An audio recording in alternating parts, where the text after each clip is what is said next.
طبعا احنا يوم السبت عندنا حدث تاريخي، وهو افتتاح متحف مصر الكبير اللي بيضم حوالي 100,000 قطعة أثرية. رحلة المتحف المصري الكبير، العظمة كلها هنا مصر.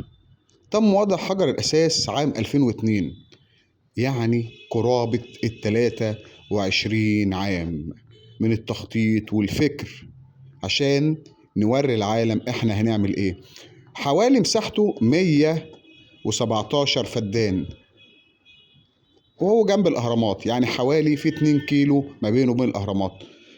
وتم تصميم شكل المتحف عن طريق لجنة تحكيم مصرية عشان يطلعوا لنا الشكل الجميل ده.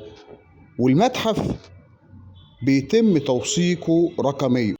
طبعا المتحف هيكون نقلة حضارية لمصر كلها، وهنتفرج يوم السبت على عظمة وإمكانية مصر اللي دايما بتبهر العالم. متحف بيضم حوالي 100,000 قطعة أثرية من العصور المختلفة، هنتفرج عليها كلنا في المتحف المصري اللي كأنك ماشي جوه التاريخ.